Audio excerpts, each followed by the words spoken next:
23 अप्रैल 1984। बर्फीली हवाएं 100 किलोमीटर प्रति घंटे की रफ्तार से चीख रही थीं। तापमान -40 डिग्री से नीचे था। आसमान धुंधला था, जमीन गायब थी और इंसान की हर सांस एक जंग जैसी लग रही थी। उस वीराने में एक भारतीय जवान घुटनों के बल बैठा था। उसकी उंगलियां सुन्न हो चुकी थी, होंठ फट चुके थे, लेकिन उसकी पकड़ ढीली नहीं हुई क्योंकि उसके हाथ में तिरंगा था। उस पल दुनिया की सबसे ऊंची जंग शुरू हो चुकी थी और शायद दुनिया को इसकी खबर भी नहीं थी। ये कहानी है ऑपरेशन मेघदूत की, एक ऐसा सैन्य दांव जिसे आज भी इतिहास सबसे जोखिम भरा मिलिट्री गैम्बल मानता है। लेकिन सवाल है, आखिर सियाचिन था क्या? कुछ किलोमीटर लंबी बर्फ या उससे कहीं ज्यादा? कहानी की जड़ 1947 में छिपी है। जब भारत और पाकिस्तान अलग हुए तो जम्मू कश्मीर विवाद का कारण बना। 1949 में युद्ध विराम हुआ और एक सीज फायर लाइन तय हुई। ये लाइन नक्शे पर खिंची, लेकिन पूरी नहीं खिंची। एक बिंदु था NJ 9842। उसके आगे लिखा गया thence north to the glaciers, यानी इसके बाद उत्तर की ओर ग्लेशियर तक। लेकिन उत्तर का मतलब क्या था? सीधा ऊपर या तिरछा उत्तर पूर्व? यहीं से वो धुंध शुरू हुई जिसने बाद में बर्फीली जंग का रूप ले लिया। अगर लाइन सीधी उत्तर जाती तो सियाचिन भारत का हिस्सा होता, अगर उत्तर पूर्व मुड़ती तो पाकिस्तान के कब्जे में। सालों तक ये इलाका वीरान रहा। इतनी ऊंचाई, इतनी ठंड कि कोई सेना वहां तैनाती की सोच भी नहीं सकती थी। लेकिन 1970 के दशक में पाकिस्तान ने एक चाल चली। विदेशी पर्वतारोहियों को परमिट दिए जाने लगे, ऐसे परमिट जिनमें सियाचिन को पाकिस्तान का हिस्सा दिखाया गया। विदेशी नक्शों में धीरे धीरे वही छपने लगा। दुनिया की नज़र में सियाचिन पाकिस्तान के नियंत्रण वाला क्षेत्र बनता जा रहा था। भारत को इसकी भनक तब लगी जब भारतीय सेना के एक अधिकारी और पर्वतारोही ने विदेशी मैप्स देखे। उन्होंने देखा कि सियाचिन की तस्वीर बदल रही है। उन्होंने खुद अभियान चलाया। जब वे वहां पहुंचे तो उन्हें समझ आया कि ये सिर्फ पहाड़ नहीं, रणनीति है। सियाचिन सिर्फ एक ग्लेशियर नहीं है, ये काराकोरम रेंज में स्थित 76 किलोमीटर लंबा बर्फीला दैत्य है। इसके पश्चिम में सोल्टोरो रिज है। जो भी सोल्टोरो की ऊंचाइयों पर बैठेगा वही सियाचिन को नियंत्रित करेगा। और ये इलाका कहाँ है? एक तरफ पाकिस्तान का गिलगित बाल्टिस्तान, दूसरी तरफ चीन का शिनजियांग, तीसरी तरफ भारत का लद्दाख। 1963 में पाकिस्तान पहले ही एक हिस्सा चीन को सौंप चुका था। चीन पाकिस्तान की दोस्ती मजबूत हो रही थी। अगर सियाचिन भी उनके नियंत्रण में चला जाता तो भारत के लद्दाख क्षेत्र पर दो तरफ से दबाव बन सकता था। यानी ये बर्फ नहीं थी, ये रणनीतिक चाबी थी। 1980 के दशक की शुरुआत में भारतीय खुफिया एजेंसियों को एक और जानकारी मिली। पाकिस्तान बड़ी मात्रा में हाई एल्टीट्यूड कपड़े और उपकरण खरीद रहा था। आर्कटिक सूट, विशेष बूट, ग्लेशियर गियर। क्यों? क्योंकि वो भी उसी ऊंचाई पर चढ़ने की तैयारी कर रहा था। योजना ये थी कि जैसे ही मौसम थोड़ा सुधरेगा, पाकिस्तानी सेना सोल्टोरो रिज की ऊंचाइयों पर अपनी पोस्ट बना लेगी और जो पहले पहुंच जाएगा वही मालिक। अब भारत के सामने दो रास्ते थे, इंतजार करे और जोखिम उठाए, या पहले हमला करे और सब कुछ दांव पर लगा दे। निर्णय आसान नहीं था, क्योंकि 20,000 फीट की ऊंचाई पर सैनिक भेजना आत्महत्या जैसा था। लेकिन सेना ने फैसला किया। ऑपरेशन मेघदूत शुरू हुआ। नाम कालिदास के काव्य से लिया गया था, बादलों का दूत। लेकिन इस बार बादल बर्फीले तूफानों में उड़ने वाले हेलीकॉप्टर थे। भारतीय वायुसेना के छोटे लेकिन ताकतवर चीता हेलीकॉप्टरों को तैयार किया गया। उन्हें इतनी ऊंचाई पर उड़ना था जहां हवा पतली हो जाती है और इंजन जवाब देने लगते हैं।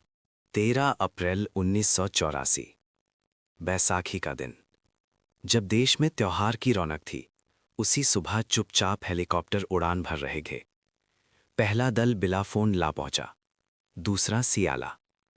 एक एक कर भारतीय जवान साल्टोरो रिज की चोटियों पर उतरने लगे। हर उतरना मौत से मुकाबला था। हेलीकॉप्टर जमीन को छूते भी नहीं थे, बस हवा में मंडराते थे। जवान कूदते थे, फिसलते थे और तुरंत पोजीशन लेते थे। कुछ दिनों बाद पाकिस्तानी टुकड़ियां वहां पहुंची, लेकिन वे नीचे थे, भारतीय सेना ऊपर। और पहाड़ों में ऊंचाई ही ताकत होती है।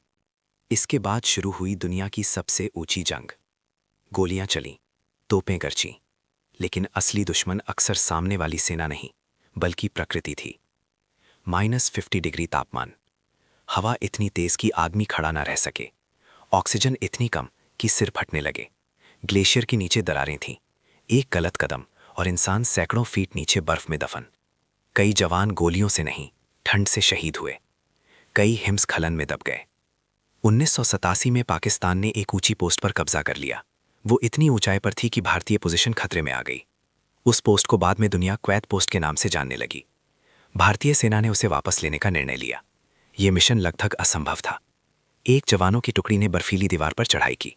रस्सियां जम रही थीं, हाथ सुन हो रहे थे, लेकिन वे रुके नहीं। आखिरकार उन्होंने पोस्ट पर कब्जा कर लिया। उसका नाम बदलकर बाना टॉप रखा गया। ये सिर्फ एक सैन्य जीत नहीं थी, ये संदेश था कि भारत पीछे हटने वाला नहीं। साल दर साल सियाचिन पर तैनाती जारी रही। हर दिन हजारों जवान वहां रहते हैं।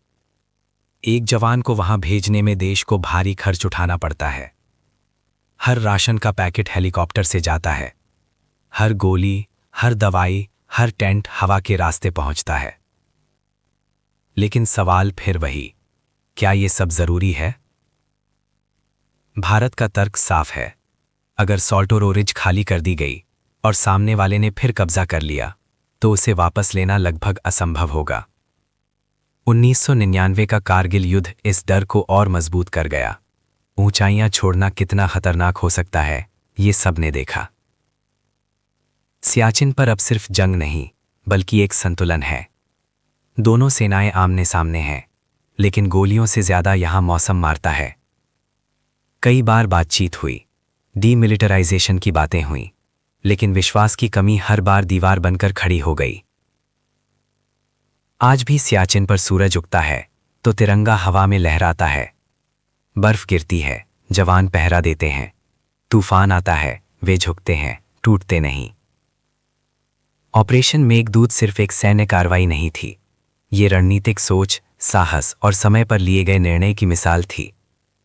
अगर 1984 में भारत कुछ दिन देर कर देता, तो शायद आज कहानी अलग होती। शायद सॉल्टोरो रिज किसी और के कब्जे में होती। शायद लद्दाख का संतुलन बदल चुका होता।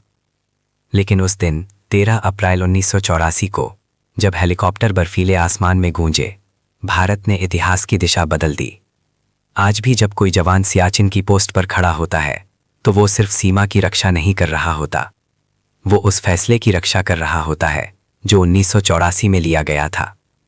दुनिया इसे सबसे महंगी तैनाती कहती है, सबसे कठिन पोस्टिंग कहती है, सबसे जोखिम भरा सैन्य दाव कहती है, लेकिन उन जवानों के लिए ये सिर्फ ड्यूटी है।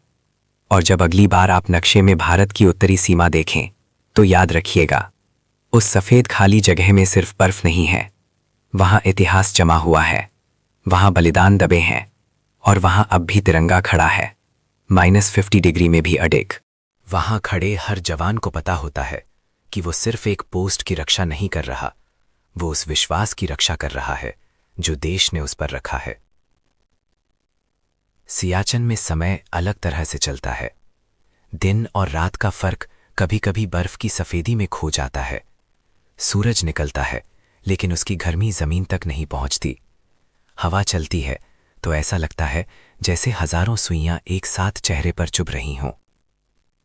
यहां जिंदगी घड़ी से नहीं, ऑक्सीजन सिलेंडर और राशन के पैकेट से चलती है। हर जवान को पहले एक्लिमेटाइजेशन से गुजरना पड़ता है। धीरे धीरे शरीर को उस ऊंचाई की आदत डालनी पड़ती है, वरना high altitude pulmonary oedema, brain oedema और अचानक मौत का खतरा। ये जंग सिर्फ बंदूक की नहीं है, ये जंग इंसानी शरीर और प्रकृति के बीच है। कई बार दुश्मन की गोली नहीं चलती, लेकिन एक हिमस्खलन पूरा बंकर निकल लेता है। 2016 में ऐसा ही हुआ था। एक भीषण हिमस्खलन ने भारतीय पोस्ट को अपनी चपेट में ले लिया। कई जवान बर्फ के नीचे दब गए। घंटों की खोज के बाद कुछ को जिंदा निकाला गया, लेकिन कई हमेशा के लिए उस बर्फ में समा गए। ये सियाचिन की सच्चाई है। यहां हर दिन एक जोखिम है, लेकिन सवाल उठता है, क्या ये संघर्ष कभी खत्म होगा? 1990 के दशक में दोनों देशों के बीच बातचीत हुई। एक प्रस्ताव था कि दोनों सेनाएं पीछे हट जाएं, लेकिन समस्या ये थी कि वास्तविक पोजीशन को पहले मैप पर दर्ज किया जाए। भारत चाहता था कि जो जहां है उसे आधिकारिक तौर पर रिकॉर्ड किया जाए। पाकिस्तान इसके लिए तैयार नहीं था, क्यों? क्योंकि अगर वर्तमान पोजीशन दर्ज हो जाती तो ये मानना पड़ता कि साल्टोरो रिज पर भारत का नियंत्रण है।